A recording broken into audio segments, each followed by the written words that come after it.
20%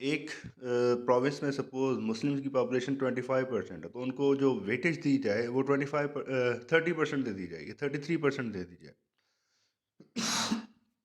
same باقی لوگوں کے ساتھ بھی کہ ایک صوبے میں اگر کانگریس کی جو ہندوز ہیں ان کی ریپرزنٹیشن 16% ہے، 16، تو ان کو 25% ریپرزنٹیشن دے دی جائے.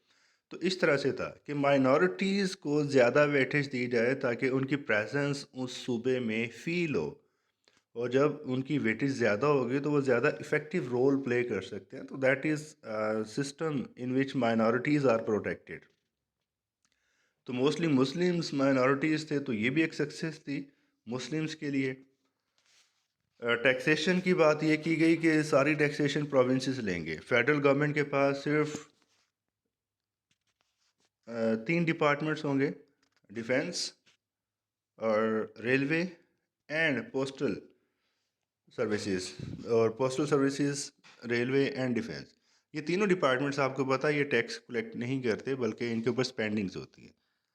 تو یہ کہا گیا کہ باقی سارے محکموں کو پرومسز ڈیل کریں گے، البتہ وہ شیئر کریں گے جو سینٹرل گورنمنٹ کا برڈن ہوگا، جو اس کا اکنامک برڈن ہے اس کو پروونسز ان کے ساتھ شیئر کریں گے.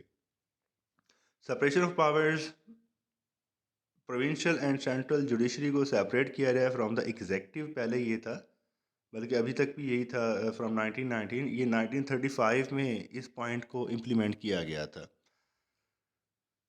پریوی کونسل یہ ریٹائرڈ ان سروس بیوروکریٹس کی ایک کونسل ہوتی تھی، اور سپریم کورٹ کی پاورز ان کے پاس ہوتی تھی.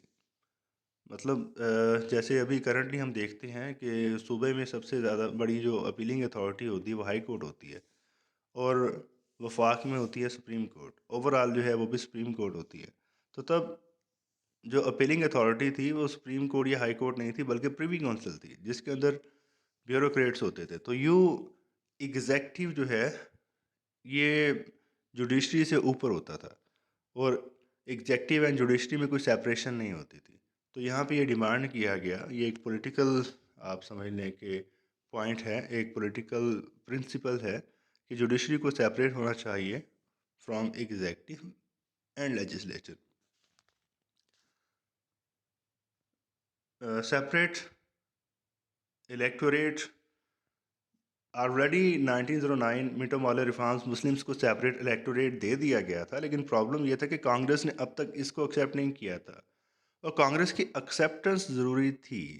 کیوں ضروری تھی؟ ہم نے دیکھا کہ پارٹیشن آف بنگال کو کانگریس نے ایکسیپٹ نہیں کیا تھا، تو برٹشرز نے ان کے پریشر میں آ کے پارٹیشن آف بنگال کو ختم کر دیا تھا.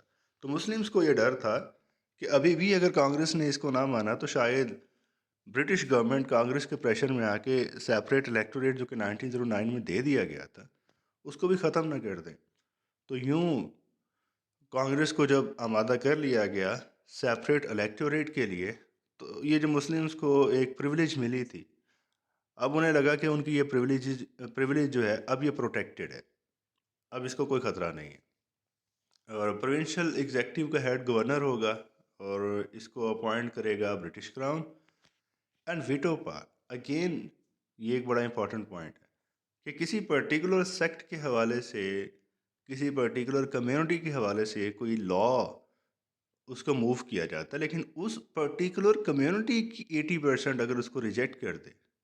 اب یہاں پہ پارلیمنٹ کی بات نہیں ہو رہی، اس پرٹیکولر کمیونٹی کی بات ہو رہی ہے. سپوز کسی صوبے میں مسلمس کے حوالے سے کوئی لا پیش کیا جا رہا ہے، اس کی لیجسلیچر کی تعداد جو ہے وہ 75 ہے، لیکن اس کے اندر 10 مسلمز ہیں. تو اگر ان 10 مسلمز میں سے 8 مسلمز نے اس کو ریجیکٹ کر دیا، تو چاہے ان کی اسمبلی میں ریپرزنٹیشن آؤٹ آف 75 اونلی 10 ہے، لیکن اس پرٹیکولر کمیونٹی کے 8 لوگوں نے اس کو ریجیکٹ کر دیا، 10 میں سے 8 لوگوں نے ریجیکٹ کر دیا، تو اب وہ پاس نہیں ہوگا. تو یہاں پہ بھی مائنارٹیز کو پروٹیکشن دی گئی. تو یہ تھا Lucknow packet. Lucknow packet was simply a victory of Muslim League, a simply reflection of political wisdom of Quaid Azam. اس کے ذریعے انہوں نے کیا کیا؟ اس کے ذریعے انہوں نے ایک تو یہ کہ کانگریس اور مسلم لیگ دونوں کو ایک پلیٹ فارم پہ اکٹھا کر دیا. جب کولیکٹیولی ان لوگوں نے ڈیمانڈ کیا تو اب وہ ڈیوائڈ اینڈ رول والی پالیسی ان افیکٹو ہوتی نظر آئی برٹشرز کو. الٹیمیٹلی وہ زیادہ رسپانسو ہو گئے. اب یہ ڈیمانڈس جو ہیں ان کے اوپر ان کو سیریسلی سوچنا پڑا. یہی وجہ ہے کہ ہم دیکھتے ہیں کہ بعد میں مونٹیگو چیمسفورڈ ریفارمز آتی ہیں اور ایک سلسلہ ریفارمز کا شروع ہو جاتا ہے. اور مسلمس کے لیے ایک بہت بڑی سکسیس تھی کہ اس میں مائنورٹیز کے لیے بہت کچھ تھا. سیپریٹ الیکٹوریٹ کو مان لیا گیا, ان کی یہ جو ریپریزنٹیشن ہے اس کو بڑھا دیا گیا. البتہ اس کے اوپر کرٹیسزم بھی دیا گیا.